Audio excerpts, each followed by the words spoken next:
Hi guys, it's Chris at Cork and Crown, not in my cider shed, but in a cider shack. Yeah, you heard me right. A cider shack. This is a cider shack. What's a cider shack, Chris? Excellent question. This is just in the orchards at Ross-on-Wye. So Albert said I could stay tonight because I'm travelling through Somerset. Now I'm in Herefordshire. He said, Chris, stay in the cider shack and I'm going to have a pint in the pub as well, the yew tree in a bit. But I'm going to show you out the window because here's my cider shack. Very nice it is. It's a bit bright probably. But there you go. This is where I'm staying. This is Ross-on-Wye. And very nice it is too. And as you can see, the weather has been very, very kind to me today because the weather's been crap of late. But today's been beautiful, sunny, feels like a proper spring day.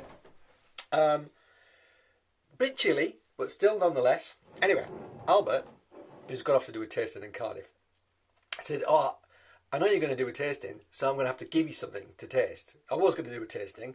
I wasn't going to get him to give me anything. I was going to do one anyway because I've got some new stuff in the car. But he gave me this. Look at this. A bottle with no label on it whatsoever, which we always love. So this is a 2021 Yarlington Mill. An apple very close to my heart. I like it very much indeed. One of my favourite of all the cider apples. A 2021 bottled last August. This being 2023, so August 2022. Yep, no label on it yet. Not for release. But I'm glad he gave me this because as we were walking around the shed, looking at different things, I spotted YM. God, sorry. I've been up since 5. It's now nearly 6:30 in the evening, so I'm knackered. YM. And a box, I thought, Yarlington Mill. Didn't mention it because he didn't mention it, so I assumed it wasn't for release or whatever. But luckily, he gave me a bottle to try. So let's open this up and try it. See how it's conditioned, if it has conditioned. Pop. A little bit of a pop. So this is still quite young. You can see some bubbles come out there. Actually, now it's looking all right now, isn't it? Look at that. How pretty is that? Very pretty. I haven't got a Ross-on-Wye glass, so I brought me artist straw glass with me because I knew I'd be doing a tasting. So there you go. Let's pour it out and taste it. So Yarlington Mill from South Somerset, from the village of Yarlington, which I drove past earlier, and I thought, oh, I'd love to stop and go and see the mill and take a picture, like on a pilgrimage, if you like, for me.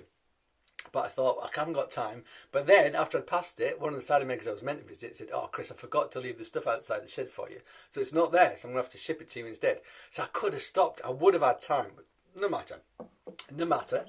So let's have, well, colour. I haven't got my thingamajig, so there's the colour. It's very, very, very nice. Amber gold, and you can see that, I think, can't you? Yeah, look at that. How's that? Gorgeous looking thing. Give it a sniff. Oh, I can smell it already. Oh, really great nose. Really great nose. Almost smells like a Keith cider on the nose, that. Rich. Hint of funk, but gorgeous. Cider apple character. Baked apple as well. That's a tannin character. Not much acidity to speak of.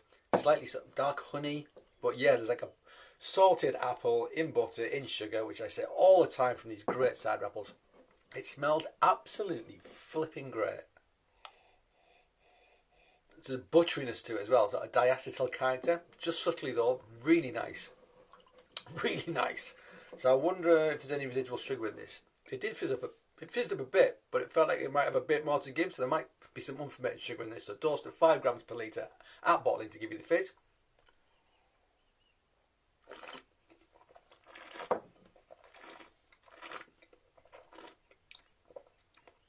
So yeah, what you got is a little prickle. Just a bit. So this is still, I mean, it's pretty close to dry. There's obviously more sugar to ferment out of this. Solid tannins. A little bit of acidity. Not loads, but a little bit. There's a hint of melon I'm getting off it, like melon rind is a pretty obvious thing I'm getting. Sort of at the back and at my nose. No bad thing. We like melon. And that flavour profile, it's got that butteriness as well. Just a hint of it. So on the nose, it smelled like it was going to be sweet. It made me think of something that was sweet. But you can't smell sweet. You don't know something sweet until you taste it. But it was making me think of sweet things when I smelled it. So there was an expectation of sweetness, but it's not there. That melon character is actually quite pronounced.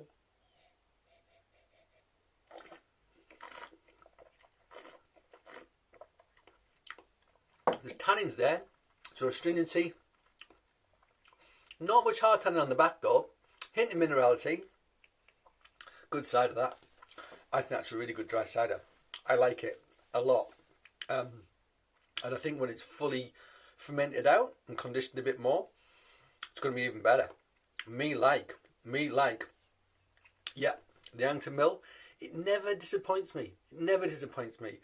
People say Kingston Black, king of cider apples. For me, I think it might be Yarlington Mill. I know that Albert's favourite is Brown Snout. And he gave me a really interesting, I'm looking around thinking I brought it in the shed with me, but I didn't. He gave me some really interesting Brown Snout, which we're also going to try. Big bottle, cask conditioned. Yeah, going to try that. In a film sometime soon, I am sure. Well, thank you for joining me in this fantastic, fantastic location. I hope you join me again, back in my cider shed, back in London. But until that time, cheers.